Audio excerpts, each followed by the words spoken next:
Every idea starts with a problem. Warby Parker's was simple. Glasses are too expensive. So, they set out to change that. By designing glasses in-house and selling directly to customers, they're able to offer prescription eyewear that's expertly crafted and unexpectedly affordable. Warby Parker glasses are made from premium materials like impact-resistant polycarbonate and custom acetate. And they start at just $95, including prescription lenses. Get glasses made from the good stuff. Stop by a Warby Parker store near you. Every idea starts with a problem. Warby Parker's was simple. Glasses are too expensive. So, they set out to change that. By designing glasses in-house and selling directly to customers, they're able to offer prescription eyewear that's expertly crafted and unexpectedly affordable. Warby Parker glasses are made from premium materials like impact-resistant polycarbonate and custom acetate. And they start at just $95, including prescription lenses. Get glasses made from the good stuff. Stop by a Warby Parker store near you. Broadcasting live from the True Crime Today studios to the world. This is Murder in the Morning with Tony Bruschi and Stacey Cole. From the Hit Killers podcast, Murder in the Morning. It's starting to sound like a reality show. What's going on in the Metropolitan Detention Center in Brooklyn with Diddy. And now we also have Luigi Mangione and isn't like Sam Bankman-Fried in there too, I believe. Mm-hmm. Yeah. Yep. It's really getting to be a weird thing. I bet they play My Two Dads a lot, but they probably rotate who the dad is. Oh no. 5 people remember My Two Dads? Paul Reiser and the guy that looked like George Michael. Yep. Totally remember that. Yep. Multiple reports have emerged suggesting that Sean Diddy Combs 55 is upset about the attention fellow inmate Luigi Mangione 26 has been receiving at the Metropolitan Detention Center in Brooklyn. However, a source close to Diddy has denied these claims. It's like, I heard someone was jealous of you today on the playground. This story has been completely made up and there's no truth to it, the insider told Us Weekly, refuting allegations of jealousy. Look, I think jealousy is like what drives these people, so they're always going to be jealous of each other. No matter, I guarantee, there's a reason that this story even popped out into the public. You know, somebody said something somewhere. Yeah, it's the battle of the bad boys now, I guess. One has, always claimed it, and that's his mantra. And then the others, kind of fell into it or took themselves into it with their actions. Mangione, of course, accused of murdering UnitedHealthcare CEO Brian Thompson. In that case, still going to be there for a while until that goes to court. Diddy, of course, been at the same facility since September of 2024 on sex trafficking and racketeering charges, also maintaining his innocence. The 2 high-profile inmates have not only connected by their location, but also share legal representation as well. I wonder if they all, go to the cafeteria for lunch together. And do you think they stand outside of their cell waiting for their little buddy to come over? Like, okay, now we can go. You're here. Why were you late? I wonder. It's just cute. It's just a weird. It's got to be a weird thing to watch in there right now. Mangione recently retained Karen Friedman Agnifilo to represent him in New York, while Diddy's defense is being handled by her husband, Marc Agnifilo. Spokesman for Agnifilo Intrater LLP confirmed Mangione's legal representation, but stated that no further comments will be made at this time. Both men are. That's going to be interesting bedroom talk. in that marriage. Like, one has all the Diddy, it would be the best true crime show in the world if they could mic those conversations, because one is it all of it on Diddy and the other one has all of it on Mangione. That would be very the 2 biggest cases in the United States right now, really. Yeah, exactly. The food is inedible, from what I've been told, Agnifilo said in a September 24 interview after Diddy was denied bail. It's vile, and someone like Mr. Combs might be a target for certain things. You think? We can't let that happen. Despite 4 separate bail appeals, Diddy remains detained and denied. Former inmates have also described the Metropolitan Detention Center in grim terms. One individual who spent 3 months there in 2019 called it a terrible, horrible place with no air circulation and subpar food. And honestly, some of there's all this complaining, this is horrible, and you know what? It kind of is. We should be doing a little bit better if you're really in that type of a situation where it becomes cruel and unusual. But they're horrible people. Well, they're in jail. They haven't had a trial yet. And yeah, you can easily argue it for Diddy and, of course, Mangione and such. But, people do come out of that found innocent out of that jail as well. They had, and at the end of the day, then they did not deserve to be basically tortured for however long they had to sit in there.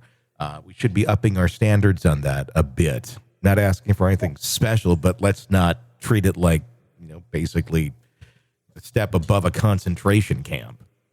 Well, but let me ask you this. Okay. So take a look at your normal, average, everyday middle-class citizen, and then you put them up against Diddy, and then take them to a cafeteria. One person's going to go, this is okay. I mean, it's not great, but I can eat this.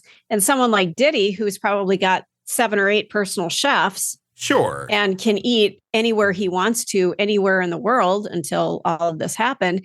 This would be absolute inedible food. I don't really give a shit about the food. Like, if it's keeping you alive and it's remotely nutritious, that's not my concern. It's more so like there's no ventilation and where it like literally becomes a health hazard at some point.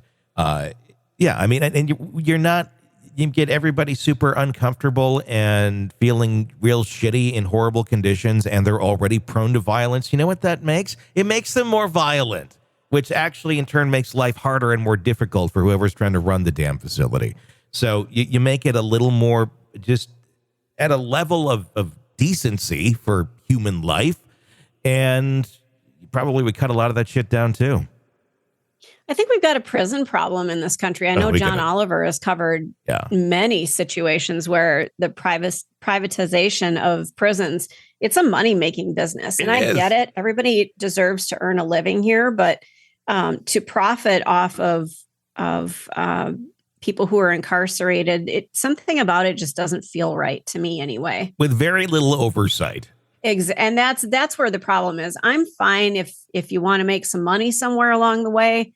That works for me. I think capitalism isn't a bad thing, but at some point, do it the right way. That's where I'm drawing the line. Like, if you're going to profit off of people who are incarcerated and have done horrible things, don't treat them like they're savages. And I don't mean savages in a horrific way, but I mean it in the worst way possible. Yeah. In that connotation. The business world in a capitalist society will do whatever the rules allow them to do and usually push them a bit. But that's the thing. We've allowed for this sort of thing to take place. Not saying that state prisons were all that much better. In fact, a lot of times worse. But yeah, we do have a prison problem. We have a problem with so many things here because of lack of any sort of competent oversight. And just everybody getting too comfy in their positions, and then things go to shit quickly, or they're not staffed enough, or there's not enough funding, or this or that. There's a lot of problems. Takes us back to the other inmate who's there, doesn't it? Which one? Luigi. Yeah. And yeah, I get it. Horrible people. But again, we're not, you don't want to be the horrible person, because again, yes, these are bad people. But again, like I said, there's people who go through there who are not bad people. And yeah, it doesn't make a lot of sense. But there you go. That's the latest on Diddy's feelings. In case right. You were wondering. You're neck deep in a dark, twisted tale. And just as the tension peaks, bam, a commercial about some miracle diet pill breaks the spell. It's like finding a fly in your soup after the first bite. But here's the fix. True Crime Today Premium Plus on Apple Podcasts. You get to enjoy your crime stories without the junk, ad-free episodes, extended interviews that go beyond the surface, and early access to all the gruesome details. It's like swapping out a can of cheap beer for a glass of fine whiskey. So search for True Crime Today Premium Plus on Apple Podcasts. Subscribe and keep the darkness flowing uninterrupted. Every idea starts with a problem. Warby Parker's was simple. Glasses are too expensive. So they set out to change that. By designing glasses in-house and selling directly to customers, they're able to offer prescription eyewear that's expertly crafted and unexpectedly affordable. Warby Parker glasses are made from premium materials like impact-resistant polycarbonate and custom acetate. And they start at just $95, including prescription lenses. Get glasses made from the good stuff. Stop by a Warby Parker store near you. Every idea starts with a problem. Warby Parker's was simple. Glasses are too expensive. So they set out to change that. By designing glasses in-house and selling directly to customers, they're able to offer prescription eyewear that's expertly crafted and unexpectedly affordable. Warby Parker glasses are made from premium materials like impact-resistant polycarbonate and custom acetate. And they start at just $95, including prescription lenses. Get glasses made from the good stuff. Stop by a Warby Parker store near you. Every idea starts with a problem. Warby Parker's was simple. Glasses are too expensive. So they set out to change that. By designing glasses in-house and selling directly to customers, they're able to offer prescription eyewear that's expertly crafted and unexpectedly affordable. Warby Parker glasses are made from premium materials like impact-resistant polycarbonate and custom acetate. And they start at just $95, including prescription lenses. Get glasses made from the good stuff. Stop by a Warby Parker store near you. Every idea starts with a problem. Warby Parker's was simple. Glasses are too expensive. So they set out to change that. By designing glasses in-house and selling directly to customers, they're able to offer prescription eyewear that's expertly crafted and unexpectedly affordable. Warby Parker glasses are made from premium materials like impact-resistant polycarbonate and custom acetate. And they start at just $95, including prescription lenses. Get glasses made from the good stuff. Stop by a Warby Parker store near you. Every idea starts with a problem. Warby Parker's was simple. Glasses are too expensive. So they set out to change that. By designing glasses in-house and selling directly to customers, they're able to offer prescription eyewear that's expertly crafted and unexpectedly affordable. Warby Parker glasses are made from premium materials like impact-resistant polycarbonate and custom acetate. And they start at just $95, including prescription lenses. Get glasses made from the good stuff. Stop by a Warby Parker store near you. Every idea starts with a problem. Warby Parker's was simple. Glasses are too expensive. So they set out to change that. By designing glasses in-house and selling directly to customers, they're able to offer prescription eyewear that's expertly crafted and unexpectedly affordable. Warby Parker glasses are made from premium materials like impact-resistant polycarbonate and custom acetate. And they start at just $95, including prescription lenses. Get glasses made from the good stuff. Stop by a Warby Parker store near you.